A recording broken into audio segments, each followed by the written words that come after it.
دوسری جنگ عظیم کے بعد جب برطانیہ میں صنعتی انقلاب آیا تو دنیا بھر کی طرح پاکستان سے بھی بہت سے لوگوں نے بہتر معاش کے سلسلے میں برطانیہ کا رخ کیا۔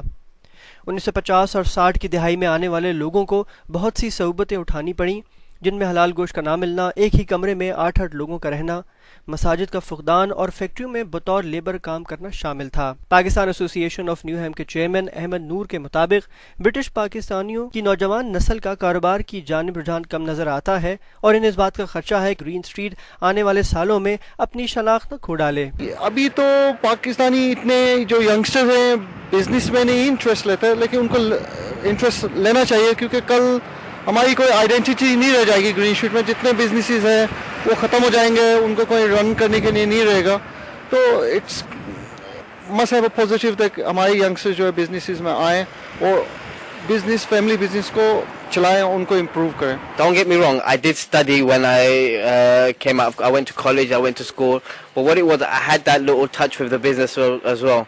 My parents used to bring me to work. After school, they used to call me from work to work, and every day I used to go to work. Saturdays, Sundays, I used to work. And I don't think there's anything better than working with your dad's business if it's been established for 30 years. Pradesh میں رہتے ہوئے ان لوگوں نے اپنی محنت اور جد و جہد کے بعد اپنے آنے والی نسلوں کے لیے بہت سی آسانیاں پیدا کیں۔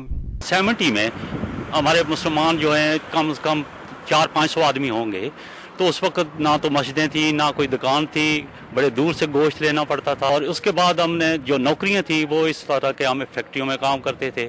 زیادہ آٹے کی ایک فیکٹری ہوتی تھی اور سویٹ فیکٹری تھی اور بریڈ فیکٹری تھی۔ 5% جو تھے پڑھے لکھے تھے وہ بس کنڈکٹر اور چھوٹے موٹے آفس میں کام کرتے تھے۔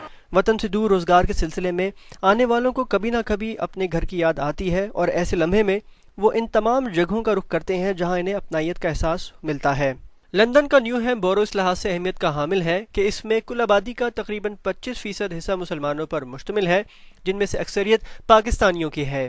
لندن میں رہنے والے پاکستانیوں کو یہاں ہر وہ چیز ملتی ہے جس کا وہ تصور کر سکتے ہیں۔ ان میں پاکستانی کھانے، مٹھائیاں، سموسے، جلیبیاں، خواتین کے عروسی ملبوسات اور جوتے شامل ہیں۔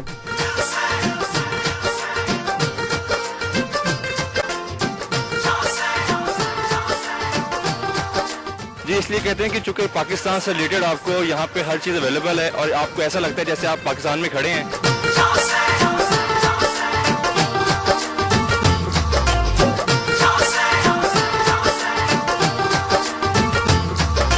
بالکل پاکستان کی طرح، یہ کوئی ایسی مسئلہ نہیں ہے یہاں پہ کھانے پینے کی چیزوں کا یا اور کسی پہننے اوڑھنے کا۔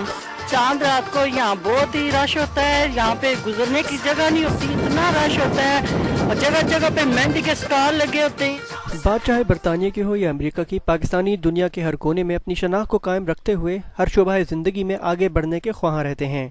کیمرمین عمران منور اور وسیم شیخ کے ساتھ حسان امتیازی، جیو لندن۔